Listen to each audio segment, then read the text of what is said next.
कमाल किस्म की एक एंट्री हुई है। I feel everybody should be proud of it. तो देख रहा था कि जो एंट्री जिस तरह हुई है ना, जो स्टाइल में, वो मुझे बहुत अच्छी लगी। अगर मोदी साहब जो है वो इंडोनेशिया गए हुए हैं और वहां पर उनको दी हाईएस्ट अवार्ड दिया गया है इंडिया के प्राइम मिनिस्टर नरेंद्र मोदी को इंडोनेशिया में। हाई सिविलियन अवार्ड दे रहा है इंडिया को।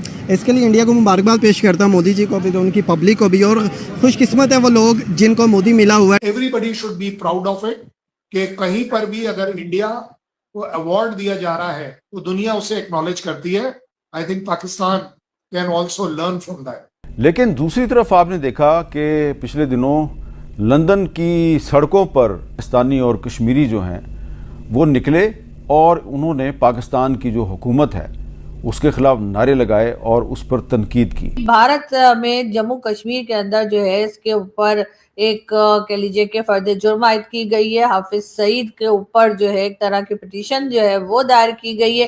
भारत चूंकि फैटफ के अंदर एक अहम पोजीशन हासिल कर चुका है, उससे मुतालिक भी मैं आगे चलकर बात करूंगा। लिहाजा एक बार फिर भारत इस बात के ऊपर चल निकला है, इस रस्ते के ऊपर कि पाकिस्तान को किसी भी तरह फैटफ की ग्रे लिस्ट में डाला जाए। या इंडोनेशिया, ये पाकिस्तान के प्राइम मिनिस्टर को तो ये वाले आला सिविलियन अवार्ड या इतने ऐसे जो ऑनर है वो नहीं देते, जबकि मोदी को देते। नमस्ते दोस्तों, जय हिंद। न्यूज हिंदुस्तान की में आपका स्वागत है। दोस्तों, प्रधानमंत्री नरेंद्र मोदी के इंडोनेशिया दौरे से भारत ने एक और बड़ी कूटनीतिक उपलब्धि अपने नाम कर ली है। जकार्ता में इंडोनेशिया के राष्ट्रपति प्रबोवो सुबियांतो ने प्रधानमंत्री नरेंद्र मोदी को देश के सर्वोच्च नागरिक सम्मान बिंतांग रिपब्लिक इंडोनेशिया से सम्मानित किया। दोस्तों, यह सम्मान इंडोनेशिया का सर्वोच्च नागरिक सम्मान माना जाता है। यह उन राष्ट्राध्यक्षों और विशिष्ट व्यक्तियों को दिया जाता है जिन्होंने दोनों देशों के संबंधों को मजबूत करने और अंतर्राष्ट्रीय सहयोग को बढ़ावा देने में महत्वपूर्ण योगदान दिया हो। इस सम्मान के साथ प्रधानमंत्री नरेंद्र मोदी को दुनिया के विभिन्न देशों से मिलने वाले अंतर्राष्ट्रीय सम्मानों की संख्या अब 35 हो गई है। यह किसी भी भारतीय प्रधानमंत्री को मिले विदेशी सम्मानों में सबसे अधिक मानी जा रही है। राष्ट्रपति प्रबोवो सुबियांतो ने सम्मान प्रदान करते हुए कहा कि भारत और इंडोनेशिया केवल रणनीतिक साझेदार ही नहीं बल्कि सदियों पुराने सांस्कृतिक और ऐतिहासिक रिश्तों से जुड़े दो मित्र राष्ट्र हैं। वहीं प्रधानमंत्री मोदी ने इस सम्मान को 140 करोड़ भारतीयों का सम्मान बताते हुए इसे भारत और इंडोनेशिया की गहरी मित्रता का प्रतीक बताया। दोस्तों, पिछले कुछ वर्षों में भारत और इंडोनेशिया के बीच रक्षा सहयोग, समुद्री सुरक्षा, व्यापार, डिजिटल टेक्नोलॉजी, सेमीकंडक्टर और इंडो पैसिफिक क्षेत्र में साझेदारी लगातार मजबूत हुई है। दोनों देश हिंद प्रशांत क्षेत्र में शांति, स्थिरता और मुक्त समुद्री मार्गों के समर्थन में भी साथ मिलकर काम कर रहे हैं। प्रधानमंत्री मोदी के इस दौरे के दौरान कई अहम समझौतों पर भी चर्चा हुई, जिनका उद्देश्य आर्थिक सहयोग बढ़ाना, निवेश को प्रोत्साहित करना और दोनों देशों के बीच व्यापक रणनीतिक साझेदारी को नई ऊंचाइयों तक पहुंचाना है। दोस्तों, सोशल मीडिया पर भी प्रधानमंत्री मोदी को मिले इस सम्मान की काफी चर्चा हो रही है। कई लोग इसे भारत की बढ़ती वैश्विक प्रतिष्ठा और कूटनीतिक सफलता का प्रतीक बता रहे हैं। अब सवाल यह है कि क्या आने वाले वर्षों में भारत और इंडोनेशिया की ये साझेदारी एशिया की सबसे मजबूत रणनीतिक साझेदारियों में से एक बन सकती है? अपनी राय हमें कमेंट में जरूर बताइए। वीडियो पसंद आए तो लाइक करें, शेयर करें और चैनल को सब्सक्राइब करना बिल्कुल न भूलें। जय हिंद, जय भारत। अगर मोदी साहब जो है वो इंडोनेशिया गए हुए हैं और वहां पर उनको दी हाईएस्ट अवार्ड दिया गया है इंडिया के प्राइम मिनिस्टर नरेंद्र मोदी को इंडोनेशिया में। अब वैसे तो सर वो जहां भी जाते हैं, मुझे तो याद नहीं पड़ता कि वो कौन सा कंट्री है जहां का अवार्ड उनको ना मिला हो। तो क्या वो एक थर्ड टर्म भी करें, एक बहुत सीनियर पॉलिटिशियन है दुनिया के और दुनिया की लार्जेस्ट डेमोक्रेसी के प्राइम मिनिस्टर हैं, इस वजह से दिया जाता है, या आप लोगों के रिलेशन सबसे ऐसे हैं इस वजह से दिया जाता है ये अवार्ड उनको? हर जगह पे यूएई, सऊदी अरेबिया, रशिया और बस चाइना रह गया और पाकिस्तान, बाकी तो मुझे लगता है हर जगह उनको मिल गया।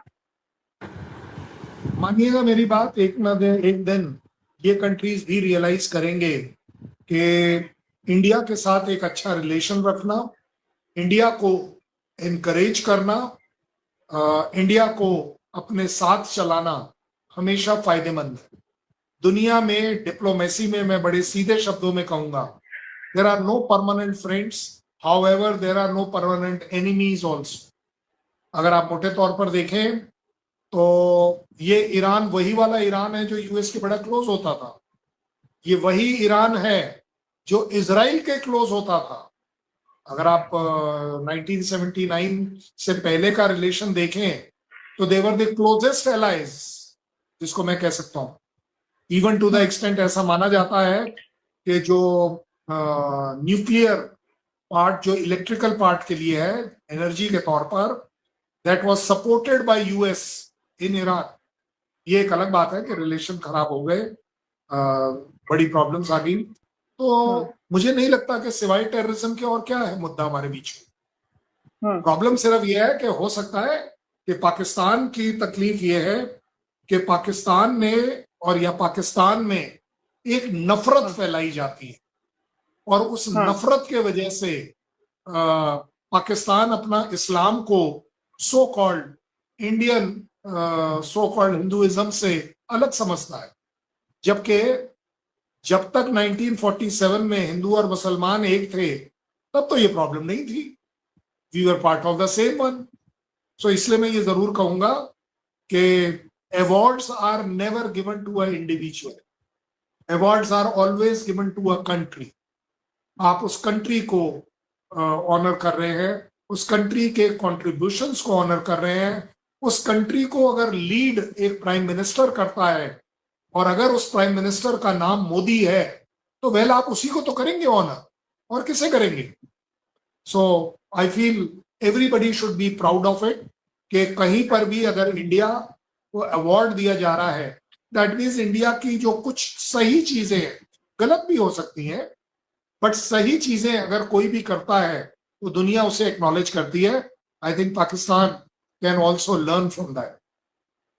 लेकिन कंसर्न जब आपने ये बात की ना, तो फिर अगर तो कंट्री को दिया जा रहा है, एक तो मैंने कहा कि भाई क्योंकि मोदी एक ऐसा लीडर है जिसको सदर ट्रम्प भी कहते हैं, हिस्टोरिक और जी बहुत कुछ कहते हैं, तो अगर ये कंट्री को दिया जा रहा है, पर्सनालिटी को नहीं, तो फिर तो कंट्री मुस्लिम कंट्री के करीब ज्यादा मुस्लिम कंट्री को होना चाहिए। जैसे पाकिस्तान ये कहता है कि मुस्लिम उम्मा, तो सऊदी अरेबिया, यूएई या इंडोनेशिया, ये पाकिस्तान के प्राइम मिनिस्टर को तो ये वाले आला सिविलियन अवार्ड्स या इतने ऐसे जो ऑनर है वो नहीं देते, जबकि मोदी को देते हैं।